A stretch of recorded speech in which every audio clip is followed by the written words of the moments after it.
Assalamualaikum warahmatullahi wabarakatuh. Nah, hari ini kita akan membahas spesial tentang bidara. Siapa nih yang belum tahu bentuk tanaman bidara?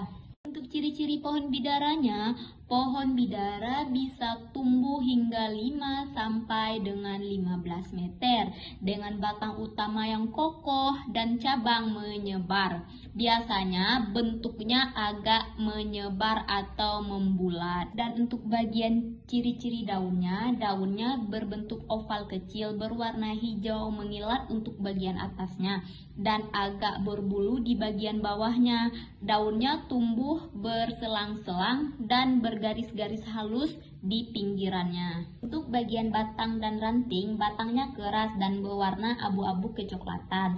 Ranting seringkali berduri-duri, bisa tunggal ataupun berpasangan, satu lurus, satu melengkung untuk bagian durinya. Untuk bagian buahnya, jika pohon sudah cukup dewasa, biasanya berbuah. Buahnya kecil bulat atau oval, berwarna hijau saat muda dan menjadi kuning kecoklatan atau kemerahan saat matang, rasanya manis asam. Untuk bagian akar pohon bidara cukup kuat dan dalam, cocok untuk daerah kering atau semi kering. Untuk selanjutnya kita membahas manfaat daun bidara. Daun bidara dikenal luas dalam pengobatan tradisional, terutama dalam budaya Islam, karena disebabkan dalam beberapa hadis daun ini memiliki banyak manfaat yang panjang dan beragam, baik untuk kesehatan fisik maupun spiritual. Untuk manfaat medis dan kesehatan terbagi pula menjadi 5 bagian. Yang pertama, antibakteri dan anti jamur. Daun bidara memiliki sifat yang antibakteri dan anti jamur sehingga digunakan untuk membantu mengatasi infeksi kulit seperti bisul, jerawat, dan luka kecil. Bagian keduanya menyejukkan dan meredakan peradangan dalam bentuk rebusan ataupun olesan. Daun bidara dapat membantu meredakan peradangan kulit dan mengurangi rasa gatal akibat alergi.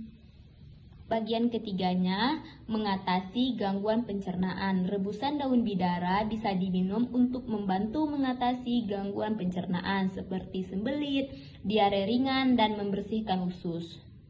Bagian keempatnya, menurunkan demam. Daun bidara memiliki efek penurun panas yang dapat membantu menurunkan demam secara alami. Dan untuk bagian terakhirnya, mempercepat penyembuhan luka. Daun ini membantu mempercepat penyembuhan luka karena sifat antiseptik dan antioksidanya. Selanjutnya, manfaat spiritual dan keagamaan terbagi pula menjadi 3 bagian. Yang pertama, digunakan untuk ruqyah. Di dalam Islam, daun bidara dipercaya bisa untuk digunakan dalam ruqyah, pengobatan spiritual untuk mengusir gangguan jin dan sihir. Biasanya daun ini direbus dan airnya digunakan untuk mandi ataupun diminum. Kedua, membersihkan jenazah. Daun bidara juga digunakan untuk memandikan jenazah karena dianggap menyucikan dan memberikan ketenangan.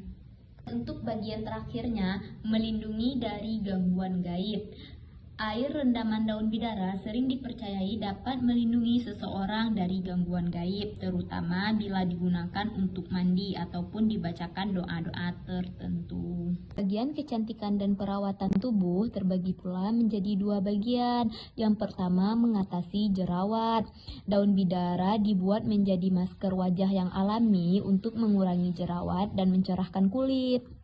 Kedua, menguatkan rambut. Air rebusan daun bidara juga bisa digunakan untuk membilas rambut, membantu mengurangi ketombe dan memperkuat akar rambut. Dan berbagai manfaat lainnya. Sekian dari saya. Wassalamualaikum warahmatullahi wabarakatuh.